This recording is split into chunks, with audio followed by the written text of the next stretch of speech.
Ça fait un petit moment que j'ai déjà installé Windows 11 sur plusieurs PC, plusieurs types de PC. Donc j'ai installé ça sur PC portable, sur un PC fixe, sur un PC d'ancienne génération, sur un PC de nouvelle génération. C'est un test qui m'a pris quand même un petit peu de temps et je pense avoir l'expérience suffisante pour pouvoir vous dire si c'est bien ou pas bien, ou si je vous conseille ou déconseille de passer sur Windows 11 par rapport à Windows 10. Et ça dans plusieurs utilisations, dans tous les cas, usage quotidien, donc de la bureautique classique, dans du jeu vidéo, dans du montage. Ça par contre, je vais en parler un petit peu sérieusement. Mais on va aussi bien sûr parler de l'installation, des mises à jour et surtout aussi du matériel qu'il faut, parce qu'il y a du matériel que j'avais à la maison qui ne pouvait pas installer Windows 11. Et on va en parler tout de suite. Salut à tous, c'est Rien et bienvenue sur ma chaîne.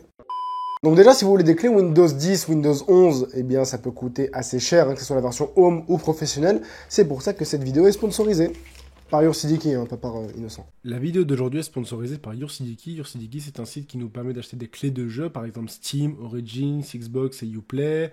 On peut aussi acheter des clés Windows et c'est ce qui va nous intéresser aujourd'hui. Aujourd'hui, je vais vous présenter un pack de 2 clés Windows, c'est-à-dire un pack de clés Windows que vous pouvez utiliser 2 fois sur un autre PC. L'avantage sur ce site, c'est que la clé Windows est une véritable clé, ce n'est pas une clé volée ou piratée, peu importe. C'est une clé qui est vraiment utilisable et elle ne vaut pas 150 € comme on peut la retrouver sur internet. Non, elle coûte entre 12 et 15 € et le pack que je vous présente coûte dans une vingtaine d'euros, ce qui est déjà hyper rentable pour 2 clés Windows. Donc ce que vous avez à faire, vous mettez ça dans votre panier, vous rentrez le code que j'ai mis dans la description qui est le code promotionnel pour pouvoir baisser le prix, vous appliquez, vous allez voir directement le prix baisser comme actuellement, vous soumettez votre commande, vous choisissez votre mode de paiement. Personnellement j'ai choisi de payer en carte bleue Visa, ça vous emmène dans un espace sécurisé et vous pouvez utiliser votre clé Windows. Elle est bien assignée sur votre compte YourCDKey et non pas par mail. Merci d'avoir regardé cette pub, maintenant la vidéo peut commencer. Alors pour ma part, ça fait déjà 4 mois que j'utilise presque un plein temps, parce que je vous avoue que moi mon PC principal n'est pas 100% sur Windows 11, n'était pas 100% sur Windows 11, c'est d'ailleurs pour ça que j'avais fait un reset il y a pas longtemps, parce que je switchais beaucoup entre Windows 10 et Windows 11, et j'ai monté plusieurs PC récemment où il y avait déjà Windows 11 installé de base, et j'ai quand même eu quelques soucis. Il y a de très bonnes choses, je vais pas le nier du tout, mais malheureusement il y a bien des choses qui m'ont cassé la tête, et c'est pour ça qu'aujourd'hui je ne me sens pas encore sur le moment pour passer sur Windows 11, parce que Windows 10 fonctionne très bien. Donc déjà, la première des choses qui pour moi est la plus importante, c'est le hardware. Et quand vous n'avez pas le hardware adapté, vous ne pouvez pas passer sur Windows 11. Et moi, ça m'a crispé un petit peu, parce que lorsque vous avez du matériel assez ancien et qui fonctionne quand même très bien, Windows 11 va refuser de s'installer. Je vous donne 2 exemples très illustratifs. J'ai un 7700K, donc un i7 d'ancienne génération de chez Intel, qui fonctionne vraiment très bien, aussi bien qu'un Ryzen 5 3600 qui est sorti, je crois, en 2019. Je peux pas installer Windows 11 avec. Et le 7700K, comme je l'ai dit, rivalise bien avec un 3600, voire un 3600X dans la majorité des jeux.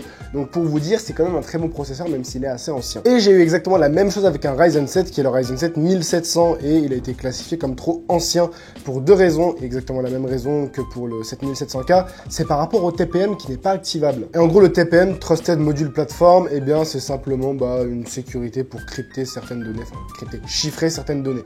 En l'occurrence, je vais vous dire cash, on s'en fout de ça. Parce que c'est intéressant que vous faites en l'occurrence du Secure Boot, et je pense pas qu'il y en a beaucoup qui vont faire du Secure Boot sur Windows 11. Et malheureusement, déjà, je me retrouve avec 2 processeurs, si ce n'est plus, parce que j'en ai beaucoup plus dans mes tiroirs, qui ne pourront jamais dépasser la version de Windows 10 pour aller à Windows 11, Windows 12, etc. Même si ça fait quand même 6 ans qu'on est sur Windows 10, je pense pas que Windows 12 arrivera aussi rapidement. Donc déjà, en termes de hardware, Windows vous dit tout simplement de changer de hardware si vous n'avez pas le hardware adéquat. Sauf que les prix actuellement sont quand même assez chers, et c'est pas très rentable, parce qu'aujourd'hui, acheter un 2600X par exemple, ou un 2600, c'est pas rentable du tout. Vous allez payer ça le prix de quoi? D'un 3600, et le 3600, vous allez payer le prix de quoi? Le prix d'un 5600G. Donc c'est vraiment pas rentable, vous êtes obligé de prendre la dernière génération. Ce qui fait que vous allez déjà, payer plein pot, et de 2, payer plein pot. Et chez Intel, c'est à partir de la génération 8000, donc 8600K, etc. Vous pourrez, en l'occurrence, c'est pas rentable non plus, parce que déjà, CPU introuvable. Et pour être rentable, faudrait prendre à peu près un 10400F, et là, en l'occurrence, pour passer vraiment d'une version à une autre, je trouve pas ça vraiment intéressant. Donc déjà, pour ma part, Windows 11 se disqualifie juste par rapport à cet handicap de hardware. Même si, bien sûr, je le précise, ce n'est pas que les cartes mères nouvelle génération, donc Z690, B660, X570S, etc. Non, toutes les cartes depuis les B450 et depuis tout simplement les Intel 8ème génération ont le TPM. Et ça, ça passe. Mais bon, allez expliquer ça à quelqu'un qui a payé 3000 balles sa machine il y a à peu près 3, 4, 5, 5-6 ans et qui n'a pas envie de rechanger de matériel aujourd'hui parce que ça marche très bien. Bon, après ça, il y a un autre problème qui se pose, c'est celui du navigateur par défaut. Et là, en l'occurrence, bah, ça sera Edge. Donc ça, en soi, c'est pas forcément problématique parce qu'il y a beaucoup de personnes qui utilisent Edge. Pour ma part, j'utilise Mozilla Firefox. Et ça, depuis sa sortie, hein, vous allez pas m'emmerder avec. Mais voilà, moi, j'utilise Mozilla. C'est chiant sur Windows 11. Parce que le navigateur par défaut, c'est Edge. Si vous voulez pas qu'il soit par défaut, et bah, ça sera quand même Edge. Et si vous voulez vraiment pas que ça soit par défaut, eh bien, il y aura un petit pop-up qui va apparaître pour vous dire tout simplement, vous êtes sûr que vous voulez pas utiliser Edge parce que vraiment, on l'a mis hein, pour Windows 11. Hein. Et ça, en soi, c'est du forcing un peu mignon, mais dès que vous allez un petit peu dans les paramètres, pour chaque usage prédéfini, vous allez devoir changer le module Edge pour Chrome ou Firefox. Et il y en a à peu près une vingtaine. Donc, je sais pas ce qu'ils ont à vouloir forcer l'usage de Edge, mais en l'occurrence, ça, c'est quelque chose qui casse un peu la tête. Même pour vous dire, quand j'avais tout activé en par défaut pour Mozilla Firefox, j'ai pas installé Chrome, mais j'avais installé Opera GX. Ça me remettait Edge. Alors, je comprends que Edge se soit amélioré, que ça soit fluide, etc.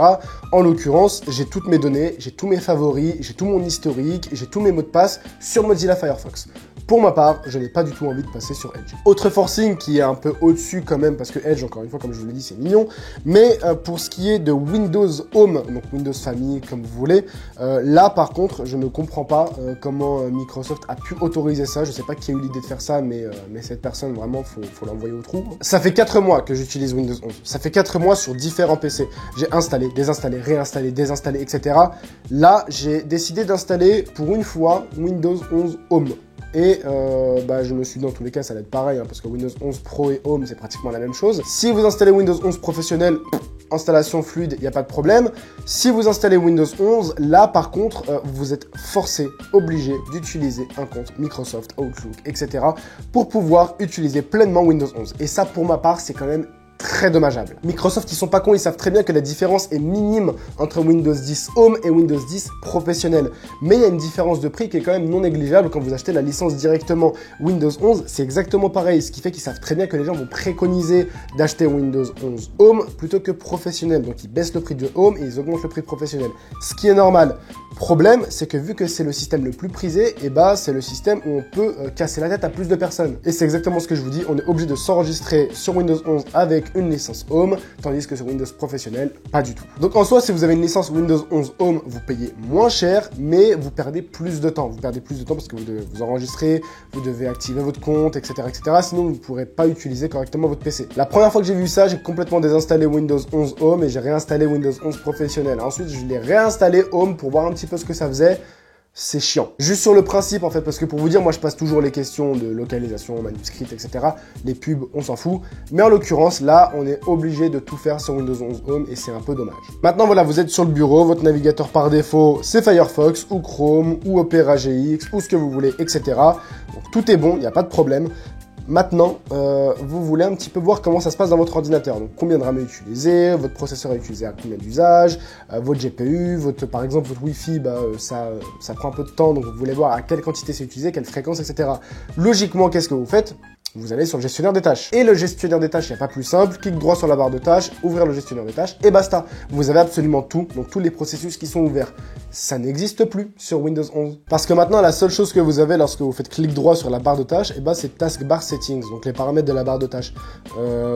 Non, je suis pas forcément d'accord. Parce que moi, je vous avoue que ça m'embête un petit peu de faire CTRL-ALT-SUPR à chaque fois que je vais ouvrir le gestionnaire des tâches. Il n'y a pas d'autre facilité, il n'y a pas d'autre simplicité pour ça. Là, c'est catégorique. Et je dis bien facilité parce qu'un clic droit, c'était vite fait. Là, en l'occurrence, 3 touches, on est obligé de sortir toutes nos applications, on est dessus et franchement, c'est pas top. Sachant qu'une mise à jour, c'est censé faciliter et rapporter des choses et non pas les retirer et les compliquer. Pour ma part, c'est un grand pas en arrière qu'on a fait. Et vu que le clic droit n'existe plus en soi sur la barre de tâches, vu qu'il y a un seul settings, eh bien, on peut plus décaler la barre de tâches ici ou là ou autre. Ça n'existe plus. Après, le fait que moi, les icônes soient ici au centre, ça me dérange pas du tout. Pour ma part, bah, moi, j'étais déjà habitué parce que j'utilisais déjà un petit plugin sur mon PC pour le faire. Ça passait vraiment très bien. Donc j'étais pas en soi dépaysé de l'ergonomie. Et je vous avoue que ça me plaît un peu plus, même si encore je suis habitué à ce que ça soit ici le menu démarrer et non pas là. Mais voilà, en soi, est-ce que ça me dérange? Pas forcément. Voire même pas du tout, mais il y a quand même des choses qui sont très dommageables sur cette barre de tâches qui est par exemple l'absence de l'heure sur du multiscreen. Donc par exemple, vous avez un écran juste ici et vous avez un autre écran juste là. Ce qui est exactement mon cas. Donc j'ai un écran ici et un écran là. J'ai l'heure simplement sur l'écran qui est défini comme l'écran principal et l'autre en bas, il n'y a pas l'heure. Je suis obligé de lever la tête à chaque fois. C'est fait un geste, mes yeux bougent tout seuls. On a retiré des trucs de Windows 10 pour les mettre sur nulle part en fait, parce que Windows 11 il n'y a pas. Aussi le clic droit sur le bureau classique est devenu très inutile, donc par exemple lorsque vous faites clic droit sur Windows 11, vous avez vue, trier par et regrouper par. Donc ça déjà c'est quelque chose qu'on avait déjà sur Windows 10. Donc bah ok, pourquoi pas. Et on a aussi New Items, nouveau du coup, donc si vous faites un nouveau dossier, nouvelle icône, nouveau raccourci, etc. Donc ça c'est pas mal. Ensuite vous avez quelque chose, c'est plus d'options. Donc qu'on n'avait pas sur Windows 10, et là bah, on se retrouve avec le clic droit de Windows 10. Donc lorsqu'on va dans plus d'options, et ben on retrouve exactement la même chose. Donc vous avez les deux qui sont côte à côte, il n'y en a pas un seul qui s'ouvre, les deux côte à côte. Vous avez Windows 11 vue, Windows 10 vue, regrouper par, trier par, nouveau, et ensuite sur le Windows 10 vous avez propriétés, etc. Vous avez en fait simplement un menu déroulant qui apparaît pour régénérer celui de Windows 10. Et ça pour moi, c'est de la flemme, de la fainéantise à l'état pur et c'est pas du tout du travail. Après, il y en a qui vont me dire, oui, mais Ryan, t'es personne pour dire que Microsoft a mal travaillé sur le logiciel. En l'occurrence, comme vous, comme moi, comme tout le monde, je suis un usager classique. Qu'on fasse du jeu vidéo, du montage, etc., c'est vraiment de l'usage classique. Donc, que vous soyez professionnel ou casu, il y a des choses qui vont vous plaire et des choses qui vont vous déplaire. Pour ma part, il y a des choses qui me déplaisent. Je trouve que c'est des bons en arrière. Donc, bah, après, si vous n'êtes pas du même avis, bah, soyez content de l'OS. Et en soi, bah, moi, j'en suis pas forcément content. Donc, pour ce qui est maintenant du jeu vidéo, alors, j'ai pas repéré de perte de performance, ni de surchauffe sur un processeur, ni de surusage sur un processeur ou autre. Simplement, j'ai remarqué en fait que plus le système est ancien, même dans les bonnes limites, donc c'est-à-dire avec un 2700X, avec un 2600X, avec une ancienne carte graphique ou autre, etc. Même si on était sur Windows 10, Windows 11 avait plus de mal. Je sais que sur le 2700X et la 5700 XT que j'avais pour bench aussi avec 16 Go de RAM, j'étais aux alentours des 5 à 7% de performance en moins, ce qui en soi n'est quand même pas négligeable. Mais lorsque j'étais sur ma 3080 et mon 12600K, que ce soit sur Windows 10 ou Windows 11, eh bien c'était exactement les mêmes performances. Il y avait une marge d'erreur de 1 ou 2 FPS à peine. Voilà, c'était exactement la même chose, hein, la même chose, la même chauffe, la même conso. Tout était exactement pareil, il n'y avait pas de problème de ce côté-là. Mais plus le matériel est ancien, plus va y avoir du mal avec Windows 11, parce que j'ai l'impression que Windows 11 prend plus de ressources que Windows 10. Après, est-ce que c'est normal? On va dire oui, vu que c'est une surcouche logicielle. Mais ça reste quand même dommage, parce que bah, ces systèmes ont permis justement à ces processeurs d'être dans le panel de configuration de Windows 11, et en l'occurrence, bah, ils fonctionnent pas mal, mais ils fonctionnent quand même moins bien que sur Windows 10. Donc, bah, autant rester sur Windows 10, et je pense que s'ils n'ont pas mis le 1700 et le 7700K ou autre, c'est pas forcément sur des problèmes de TPM, mais aussi des problèmes de performance. Après, sur les 3D marques, donc les tests de jeux vidéo synthétiques, et bah, j'avais quand même beaucoup plus de mal sur Windows 11 que Windows 10. Enfin, beaucoup plus de mal, c'est un grand mot. Mais voilà, sur Intel, je perdais à peu près 5% de perf, et sur AMD, je perdais jusqu'à 15% de perf sur un Fire Strike Ultra. Et c'est quand même assez gros. Et comme je l'ai précisé sur Intel et AMD, donc je précise bien sûr sur le CPU, hein, sur le Graphics Score, j'étais exactement pareil, mais sur le CPU Score, j'étais quand même bien en dessous. Après, sur l'usage jeu vidéo classique, il n'y a pas de gain et il n'y a pas de perte. Donc pour ma part, il n'y a rien qui est mieux entre Windows 10 et Windows 11 sur du matériel récent, sur un 5950X comme sur un 12900K ou autre. Voilà, il n'y a pas réellement de gain en jeu vidéo. Est-ce que ça vaudrait mieux de passer sur Windows 11 pour du jeu vidéo? Pour ma réponse, c'est non. Par contre, pour ce qui est du montage vidéo, là, c'est le système qui m'a le plus frustré depuis à peu près Windows Vista. Windows Vista qui était pour ma part le pire système que j'ai jamais eu pour travailler. Là, en l'occurrence, Windows 11 n'a pas reproduit la même erreur. Mais en l'occurrence, c'est quand même une monstruosité absolue. Parce que de mon côté, bah, je suis sur Adobe Premiere, Adobe After Effects de temps en temps, parce que j'ai pas besoin d'effets aussi gros. Et je suis très souvent sur Vegas. Et il y a quelque chose qui m'a chiffonné, c'est le transfert du fichier. Et par exemple, vous pouvez simplement glisser un fichier, donc une photo, une vidéo, comme là, ce que je suis en train d'enregistrer, le rush, là, coucou. Donc je pouvais simplement glisser le rush sur l'icône de Vegas, donc Vegas 17, moi je suis resté sur 17, ça s'ouvrait et ça paramétrait directement. Là en l'occurrence, c'est pas possible, je suis obligé d'ouvrir Vegas, attendre que ça charge, ensuite trouver le fichier je dois le mettre dedans, attendre que ça charge et ensuite c'est bon. Ça me fait perdre à peu près par fichier une trentaine de secondes. Ce qui est un peu relou. Donc pour les projets que j'ai, encore ça va. Moi je suis pas hyper gourmand. Moi je mets une piste vidéo en général, sauf quand j'ai la batterie qui se décharge. Je suis à peu près sur 3 pistes. Sur la piste audio, je suis sur une seule piste, donc ça va. Mais par exemple pour quelqu'un qui doit avoir plusieurs rushs, plusieurs pistes sonores, plusieurs effets, etc. ça peut vite se transformer en 30 minutes, 1 heure de perte. Et sur Adobe Premiere, bah, j'ai testé pour voir parce que j'avais des amis justement qui étaient passés sur Windows 11 sur Premiere pour me dire que c'était équivalent. Je suis pas d'accord sur les rendus. Sur les rendus, Windows 11 est quand même bien plus fluide que Windows 10. Donc ça, je tiens à le préciser. Moi, j'ai quand même gagné à peu près sur un rendu de 35 minutes sur Windows 11. J'étais à peu près à 29 minutes, tandis que sur Windows 10, j'étais à peu près à 35-37. Donc voilà, un gain d'à peu près 5 à 7 minutes, c'est quand même énorme, hein, on va pas se mentir, parce que ça nous permet de revisualiser la vidéo rapidement, etc. Donc c'est quand même pas mal. Après, sur la latence en usage, bon, je sais pas si mon Windows était cassé, mais ça m'étonnerait que sur 5 PC différents, Windows soit pété, sauf si je suis vraiment une brêle, mais en l'occurrence, pour l'usage classique, les temps de chargement, c'est quand même beaucoup plus chiant. Et il y a toujours cette histoire de transfert de fichiers. Donc pour ma part, c'est encore un mauvais point pour Windows 11, et il peut s'améliorer. Je vous ai parlé rapidement du menu démarrer qui se trouve juste ici au milieu. Il est bon, il est ergonomique, mais déjà prend trop de place, et on est obligé, par exemple, même quand il y a un petit espace vide blanc, on est obligé de scroll pour tout revoir. Donc il y a un espace qui est vidé. Donc en gros, vous avez ça d'espace blanc. Vous avez 45 icônes qui vont aller jusque là. Donc vous êtes obligé de scroll pour tout voir. Parce que la partie blanche cache. Donc ok, très bien. Mais c'est chiant, c'est tout. Maintenant la question, est-ce que je vous conseillerais de passer sur Windows 11? La réponse c'est bien sûr que non. Je vais pas faire le sceptique. Il y a beaucoup de bons points et il y a beaucoup de mauvais points. Il y a des points à améliorer. Il y a des points qui sont déjà beaucoup mieux que sur Windows 10. Ça on va pas le nier. Notamment l'interface qui a été simplifiée. Donc même si on a pris des exemples qui sont un peu mauvais, il y a quand même de bons points en soi. Mais voilà, pour ma part, je suis pas du tout prêt, en tout cas pour cet OS, sauf si je vais devoir installer 1 milliard de plugins dessus pour pouvoir corriger les 2-3 trucs, ce que j'ai déjà fait sur un PC, mais lorsqu'on le reset, moi je reset mon PC assez souvent, hein, donc à peu près tous les 6 mois, je fais un petit reset de mon PC pour le nettoyer. Donc pour vous dire, je suis pas forcément chaud de réinstaller à peu près 120-130 plugins pour corriger tous les problèmes. Et ça ressemble de plus en plus à un système qui est celui d'Apple, donc celui qui est dans la simplification. En l'occurrence, le système d'Apple fonctionne très bien. Pour ma part, les téléphones, c'est pas du tout ma came. Les PC, encore, ça va très bien. Donc les PC, les MacBooks. Mais voilà, l'interface est déjà beaucoup plus jolie. Pour certains, vous en avez un petit peu rien à faire. Mais pour certaines personnes, ça peut être intéressant. En l'occurrence, c'est plus joli, c'est plus fluide, c'est beau. Mais il y a des choses qui, pour ma part, sont en manque et qui devraient être remises. C'est pour ça que je resterai sur Windows 10 pendant un petit moment. Mais voilà, à mon sens, Windows 10 est quand même très viable pendant encore quelques années sur du hardware d'il y a quelques années et de pendant encore quelques années. Et rien ne justifie pour le moment l'obtention d'une licence Windows 11 ou le passage en mise à jour d'une licence Windows 11.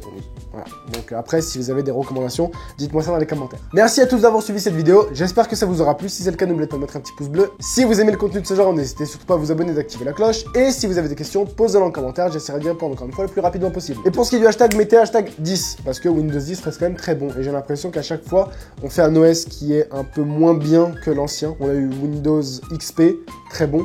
Windows Vista, mauvais. Windows 7, très bon. Windows 8... Windows 10, très bon. Windows 11, bon, mais c'est un peu à... Pour ma part, c'est plutôt à 90% un Windows 10. Et les 10%, c'est des fonctionnalités manquantes. Voilà. Quant à moi, je vous dis à très bientôt dans une prochaine vidéo. Prenez soin de vous. C'était Ryan. Salut tout le monde. Ciao.